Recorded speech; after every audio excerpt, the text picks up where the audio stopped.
preacher, the lawgiver, and the minister that brought the message of God direct to the children of Israel, to the nation of Israel. Deuteronomy chapter 34, verse 10 tells us what kind of minister, what kind of prophet, what kind of leader the Lord raised up, called Moses. And there arose not a prophet since in Israel like unto Moses, whom the Lord knew face to face. Verse 11. In verse 11, in all the signs and the wonders which the Lord sent him to do in the land of Egypt, Pharaoh, and to all the servants, and to all his land. In verse 12, it says, and in all that mighty, in the mighty hand, and all the great terror which Moses showed in the sight of all Israel, that the kind of man that was born, that the kind of man that God himself raised up, that the kind of man that became the prophet that delivered the children of Israel. We're looking at three things here. Number one, the parental faith in perilous times. Number two is peculiar formation, peculiar training in a perverted terrain. Look at number three. Number three is personal faithfulness despite palace temptations. Number one, parental faith in perilous times.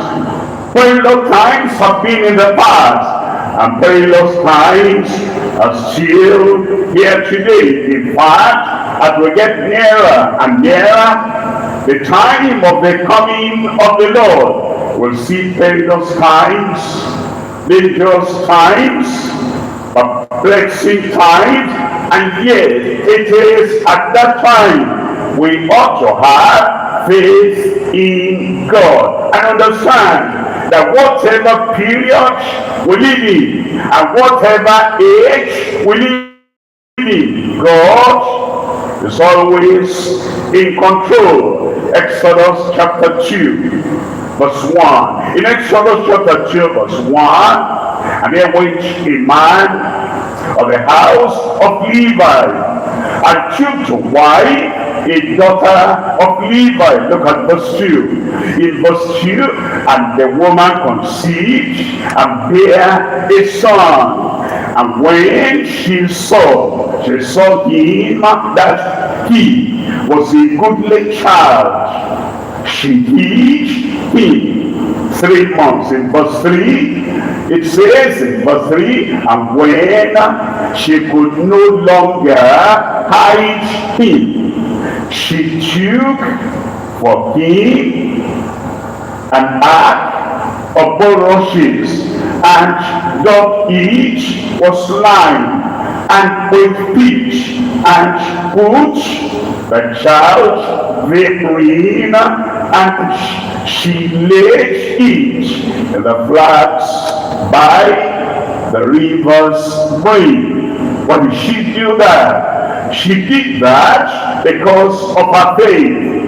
A faith in God when she could no longer protect the child. When the father, the mother, the husband, the wife could no longer protect the child, he threw her into the hands of God. That's their faith in the Lord. Hebrews chapter 11, reading from verse 23. It says, by faith Moses, when he was born, he was hid 3 months of his parents. We're told it's not just the mother, but the parents, the father and the mother, having faith for his preservation, because they saw he was a proper child, and they were not afraid of the king's commandment. Fear and faith cannot dwell in the same heart at the same time. Well, if you draw a line and you scale it or you calibrate it from 0 to 10, and you put faith there, if faith is at 0.3 and fear is at 0.7, you'll not be able to do anything, because the faith is lower, at the lower end. But if you keep on decreasing the fear from 7 to 6, and you're increasing the faith from 3 to 4, then from 6 to 5, fear, and the fear is coming down. Eventually, if you do that deliberately, always looking at the promises of God, always looking at the people, at the same situation as you are having now, and you're saying he helped them, he lifted them, he protected them, he preserved them. What he did for them, he will do for me. It is no secret what God can do. What is done for others, he can do for you. The faith will be increasing and can get to level 10, and the fear will be decreasing and get to 0.0. And at that time, you can believe God for anything. And that's what happened to the parents. They saw he was a godly child, a proper child, and they were not afraid of the king's commandment. You're living in fear, and your life is hinged on fear. It affects your faith. But if you forget the fear, Pharaoh, that's just a human being. Persecutor, that's just a human being. A man, a woman, wanting to cross your way, that's just a human being. Don't look at them, look at your God. Look unto me, all ye the ends of the earth, and be ye saved, looking unto Jesus, the author and the finisher of our faith. In that way, you'll be able to manifest faith in perilous times, and you will cross over. Point number two. We're looking at peculiar formation in a perverted terrain. Peculiar formation, that is training. Looking at verse 4 of Exodus chapter 2. And his sister stood apart, to which what will be done to the child to him. Verse 5, and the daughter of Pharaoh came down to wash herself at the river, and her maidens walked along by the riverside. And when she saw the ark among the flags, she sent her maid to fetch it. Verse 6. In verse 6, and when she had opened the ark, opened it, she saw the child, and behold, the babe wept, and she had compassion on him, and said, this is one of the Hebrews' children. Now the child was there. Miriam could not stay with the child. That would give away the information that there's a boy in that ark. And the people that had been told, kill all the male children, they'll spot him out, he'll be dead. But she stayed near enough to know whatever will be happening. And Pharaoh's daughter got there. And as she got there, eventually saw the ark and said to her maid, go pick that ark. Let's see, it was God making her to be inquisitive. What's there? And God will send, protect us to you. Amen. The people who should not see you will not see you. Amen. But the people that will see you, people of compassion and people of love, God will open their eyes. You will see your situation, and through them your heart divine help in Jesus' name. She opened the ark. She saw the child, a boy. Now remember, the father had said, kill all the male children. And at that time, she did not remember the edict of her father.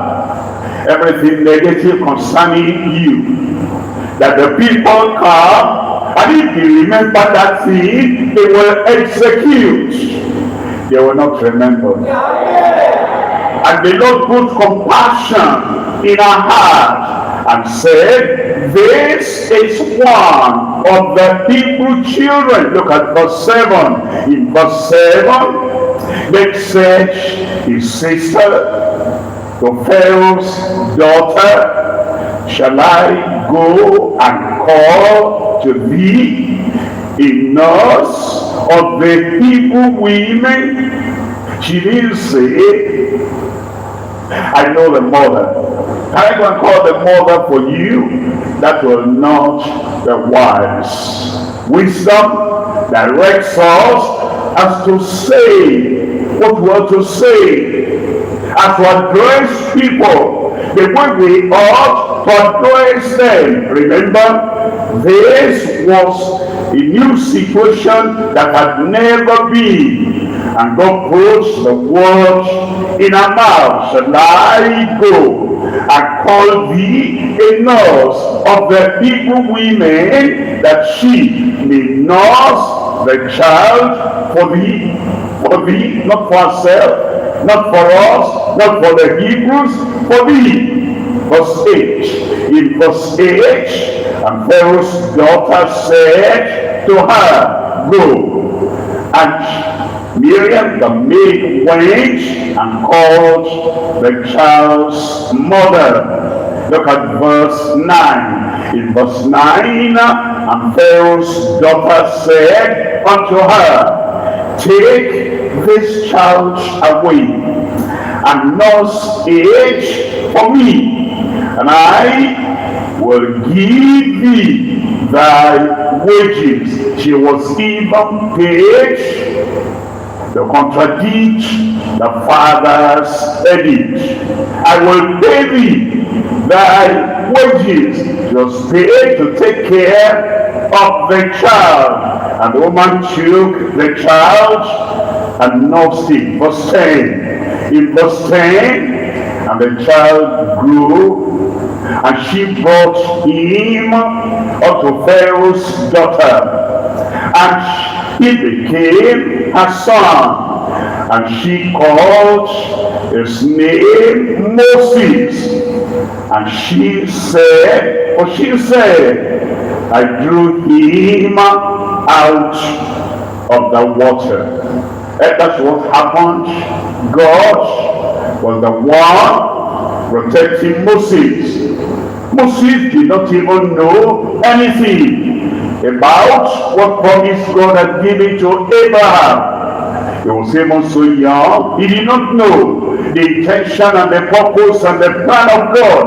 And yet, God, who knew, protected him, directed him, formed him, trained him, and he was following after the mother's instruction. Obviously, the mother instructed him. Here is where we are. My son, you're really my son. And this is your sister Miriam. And that is your brother Aaron. Here we are in a peculiar situation. Told him all the story because she was the one nursing him, training him, educating him at those early times in his life.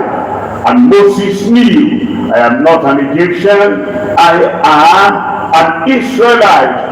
And then the vision and the mission and the passion began to grow in him, that God was calling him to be the deliverer in the land. And God gave him all the training that he needed. Acts chapter 7, reading from verse 21. Acts 7:21. When he was cast out, Pharaoh's daughter took him up and nourished him for her own son. Verse 22. And Moses was learned in all the wisdom of the Egyptians. When the parents returned Moses to Pharaoh's daughter, Moses had the best of education. Egypt was #1 nation in the world at that time, in science, in engineering, in architecture, in virtually everything, in medicine. And it says Moses was learned in all the wisdom of the Egyptians, and he was mighty in words, in upright, and he knew how to speak, and also in deed. They also taught him in martial arts, in military kinds of endeavor, because we're preparing him to actually be leader, a great leader in Egypt. Verse 23. In verse 23, and when he was full 40 years old, it came into his heart to visit his brethren, the children of Israel. God raised him up for himself. Isaiah chapter 43, verse 21. Isaiah 43, verse, this people have I formed for myself. God was raising up Moses for himself, and for the work he had for him to do. These people have I formed for myself. They shall show forth my praise. Number 3 here. Number 3, the personal faithfulness despite palace temptations. Moses was in the palace, and he was still raised to be Pharaoh's daughter's son. And Pharaoh did